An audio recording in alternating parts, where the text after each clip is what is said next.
Hello, good evening and welcome. Shalom, assalamu alaikum. It is July 2010. My name is Alexander Barron. I'm an independent researcher based in London, England.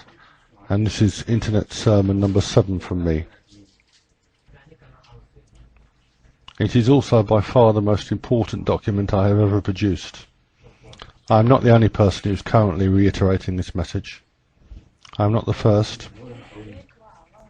And I'm certainly not the best qualified, but you ignore me and all the other Cassandras at your peril. Unless you've been living on another planet, you will have heard of the Deepwater Horizon oil spill in the Gulf of Mexico. On April 20th this year, an explosion on this rig led to what was rapidly to become the worst oil spill in American history, and what is now the worst in world history. The explosion killed 11 rig workers and injured another 17. Tragic though that was, that death toll pales in comparison with the damage this spill has the potential to cause. At this point in time, the resulting oil slick is known to cover over 2,500 square miles. The Atlantic Ocean covers over 20% of the Earth's surface, so that is quite a small percentage. But let's try another comparison. The island of Jamaica is around 4,500 square miles, so you're looking at a slick probably the size of Jamaica, maybe bigger, and that is only the oil that we know about. If you've been following this story only in the mainstream media, newspapers, radio, television, you will have missed the real story. I needn't tell you that you can't believe everything you read on the internet any more than you can believe everything you read in the paper or see on TV. But there are many reports available from reputable, knowledgeable sources which contain a wide array of expert and informed opinion. Not all doom-mongering, but intelligent speculation, projections and unavoidable scenarios. All these are but a few keystrokes away. If you put them all together, and if you apply a little foresight, the conclusion is ominous. Unless we do something now, and I mean now, we are all doomed. Even if we do act now, we could still be doomed. You can see photographs of some of the devastation the oil slick has already caused on many websites, such as the Alexander Higgins blogspot.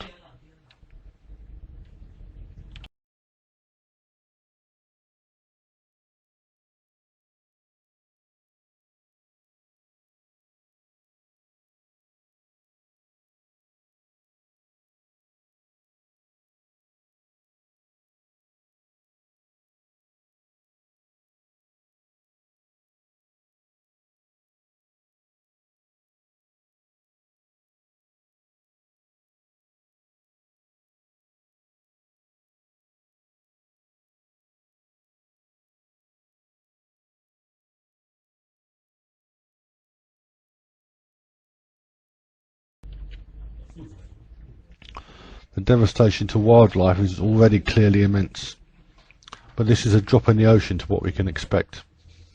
There have been reports of immense plumes of oil under the surface, and there has been intelligent speculation from highly qualified scientists that the seabed itself may have been fractured, while that vast quantities of methane gas will be released, which will have disastrous consequences, not simply for the people living in the immediate area, but for all mankind. I am not qualified to comment on such speculation. I can say only we must all hope for the best, but if this leak is not stopped permanently, it has the potential to kill every fish in the Atlantic. Earlier this month, BP suspended its dividend payout for the rest of the year and is expected to pay out at least $20 billion to clear up the mess, as far as it can be cleaned up. The company's share price has plummeted and continues to fall, and we are told investors, including pension funds, are extremely worried. But what good will their dividends and all the money on earth do them if the world's oceans die?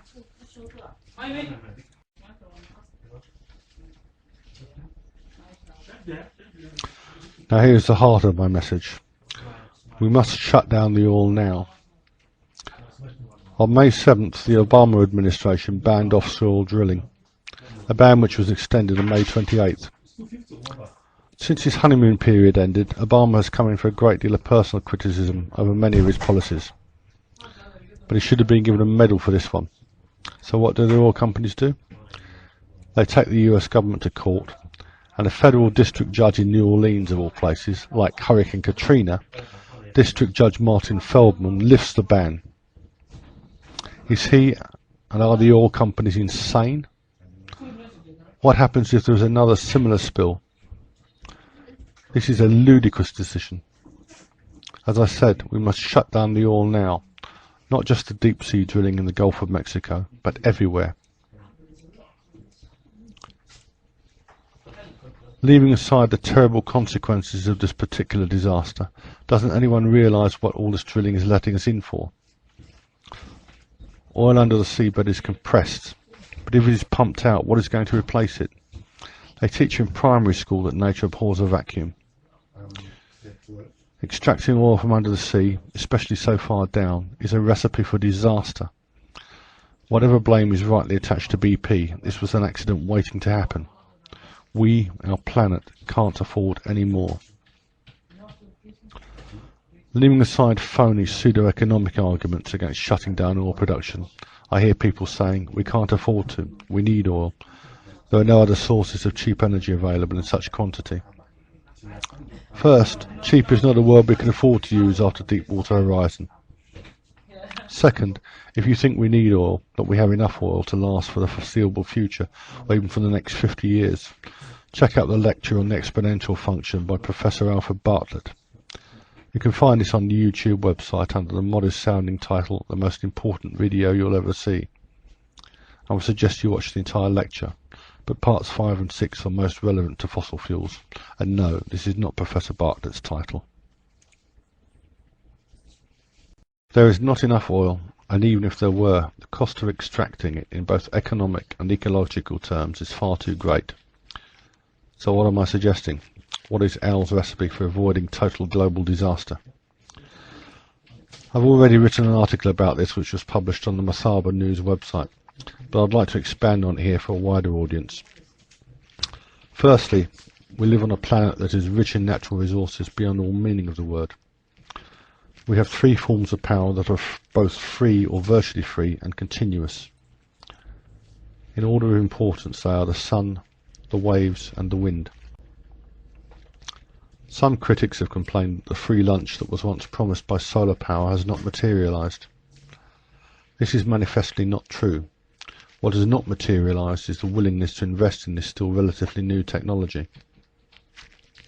Earlier this month, a light aircraft powered entirely by solar cells flew for 26 hours non-stop.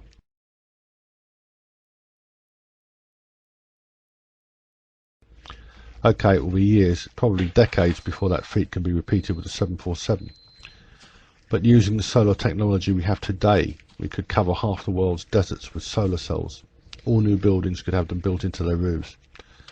With existing solar technology, we could heat and or air condition and provide electricity for every home, every building, from Saudi Arabia to San Francisco, from Aden to Adelaide, Australia. Solar power can also be used with some degree of success in temperate countries such as Britain and Canada. And that is only as things stand. Okay, assuming we convert all or almost all our domestic and land-based transport to electric or alternative fuels, that still leaves two big consumers of oil, boats and planes. Though we can't run either ships or aircraft off solar cells in the foreseeable future, we can run ships off alternative fuels, and some time ago a Brazilian company developed an aircraft that runs off ethanol. As with so many advances in technology, what is needed most here is investment. We can also reduce our dependency on aircraft by using alternative methods of transport. For the foreseeable future, that means the train. To ask the people of America or Russia to travel by rail or road instead of by air is probably too much. But for smaller countries like Britain, Germany and Holland, where there are not vast distances to be covered, is a free or heavily subsidised high-speed train such a terrible alternative to flying?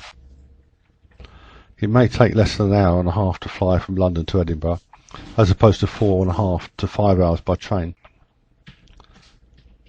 But by the time you allow for checking in times, enhanced airline security and so on, the difference isn't that great. Now the really big question: where would all the money come from to pay for all this investment?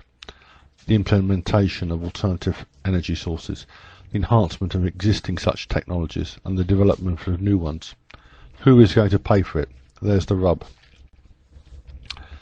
In the wake of the recent phony recession, the Bank of England created around £200 billion of new money. In its own words, the bank purchased assets with electronic money, which it created literally out of thin air. And the assets it purchased?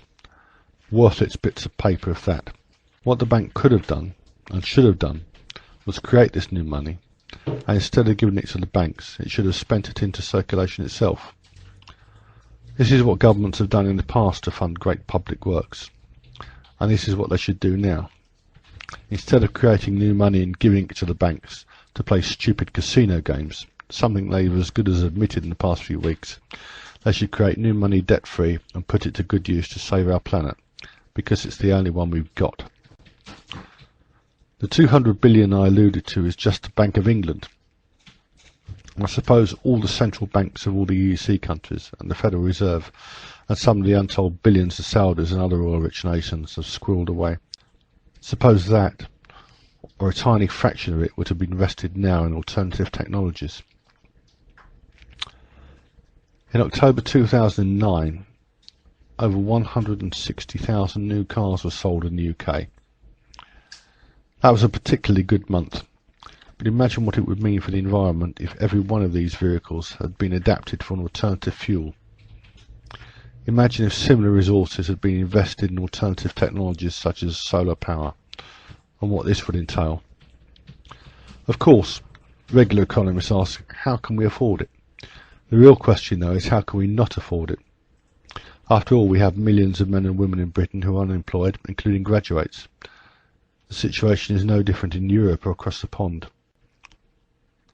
What would it take to put those idle hands to work to produce something to reduce our dependence on oil and to save the environment, rather than giving the same money to the banks so that parasitic traders can gamble on the futures and derivatives markets and then expect the government, i.e. the taxpayer, to bail them out after the next crash? This is the biggest crisis facing mankind since the bubonic plague.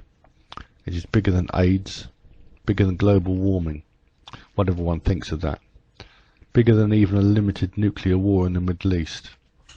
If the oceans die, we die with them. From a personal perspective, this is something that doesn't much matter to me. A few days from now I'll be 54 years old, an age I had never expected to reach. I don't have any children or grandchildren who will be around 50 years from now. But if you do, then you owe it to them to do whatever is necessary to save what's left of this planet from these madmen. I've given you the facts, and I've told you what is to be done. Mine is not a lone voice, far from it.